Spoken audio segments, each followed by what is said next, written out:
এই যে টুকু আয় আয়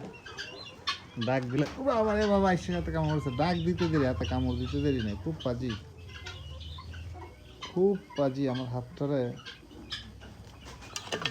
খালি ডাক দিলে হাতে খাবারের জন্য জাম পর্যন্ত দিতে রাজি এরা এই জায়গা খাবার নাই তারপরে হাতে জাম দিব আরে বাবা চুপ আর জাম দিবি না আমার হাত পকেটে করে লেছি এটা হলো চুনচুনি